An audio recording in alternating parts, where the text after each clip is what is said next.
what do you do when everything feels hard when you're just starting off? And I think that's something that you have to ask yourself, especially when it comes to getting started on your health and wellness journey. I think there is valor and there is value in trying to figure out, what do I do when things get hard? And this is something that I often talk to my clients about when we're just getting started in our initial coaching call. And a lot of people don't want to ask that question. And for me, it's really important that we do, because we are humans, things happen, life happens, and you want to have a plan. So what I mean by that is, I'll give you an example.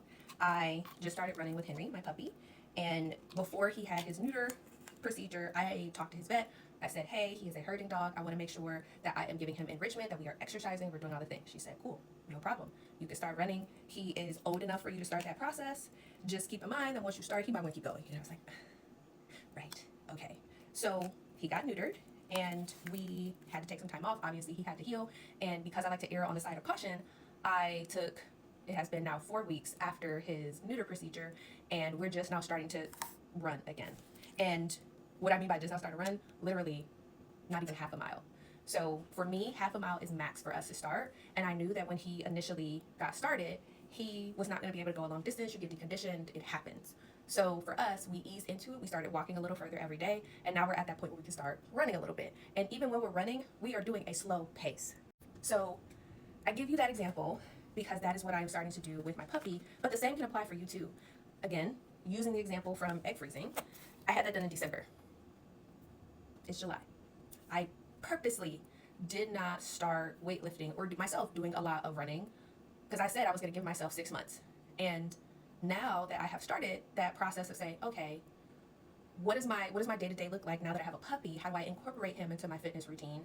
And what does that look like? So now things have changed. We have introduced an element of caregiving that I did not have when I froze my eggs. So I walked through a lot of the emotional part of this with my therapist, because yes, you can prepare your body for something like that, but emotionally and mentally, that is also a lot. Because what a lot of people don't think about is, in that process of signing all that paperwork, you also have to decide what happens if you become incapacitated, what happens if you pass away, what's going to happen to your eggs. Now I have to add that to my advance directives and living will so that people know what's going on, especially when my friends are the only people that really and truly know what happened with that. So that was an example for me of something that I did not anticipate, but I also honored myself and honored my body and gave myself an opportunity to rest, because like I said in a previous video, I have an autoimmune disease. I did not want to cause a flare. So I want you to think about that for yourself. In my case, I've had a life change, I'll call it. I now have new responsibilities, having a puppy. Now I have to figure out, what is eating going to look like? What is meal prep going to look like? What does my mental capacity look like now that I have him and have to do training and feeding and getting up and walking and doing all the things that I did not have to do before? So you have to think through those things. If you have children, right now they might be out of school, but they're going to be back in school. What does your schedule look like now versus when they go back to school? If you're caregiving, what does your day-to-day look like? If you also have a chronic illness and autoimmune disease, what do your good days feel like? What do your bad days feel like? Are you at a point where you can start incorporating more movement, or really and truly looking into from a diet perspective? And I use that word just for food. I'll rephrase that to food. But what feels good? You might not be able to eat certain things, and that can cause an emotional burden or toll, because now you have to walk through or figure out, the heck do I eat now? If, like, I have IBS as well, I have to be very strategic about the things that I eat, because I don't want to cause a flare. It's really nice when you feel good. It's really nice. So those are the things that we have to think through. It's not as simple as, oh, you just go ahead and get that upper body ready. It's not that simple. And anyone that tries to push you to say you could get fit in 21 days and 30 days, they're lying. They're lying, yeah. They're gonna cause some real harm. Yeah, because even when you think about how many of us aren't getting enough fiber, many of us aren't, eating enough,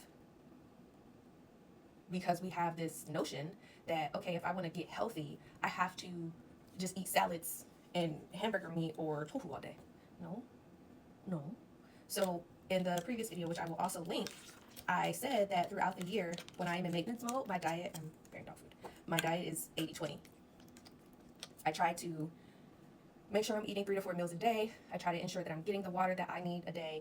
And I also try to incorporate lots of fruits and vegetables, lots of whole grains, whole wheat, my oatmeal, my fiber, my protein. All those things are really important. And if I decide that I want to eat some french fries, I'll eat french fries. I'm not depleting myself. I'm not starving myself, because notice when you do that, when you do a cleanse, all these things, which, by the way, that's what your liver and your kidneys are for, to cleanse your body, just FYI. You'll need all the extra potions and motions. But I want to be able to help my body to do what it needs to do and support it. So when you do an all or none thing, your body is like, what is going on? What is going on? Why are you doing this? And I also don't believe in just throwing all of the food out of the pantry, because that also can cause more harm than good, and you can put yourself in a position where, again, you're starving yourself for no good reason. Especially if you do not go to the doctor and get your blood work drawn if necessary. I always encourage talking to a dietitian because if you have some type of medical condition, they are going to be the person that you should start with. I, as a personal nutritionist, personal trainer, holistic nutrition coach, it's outside of my scope to tell you what you need to be eating, okay?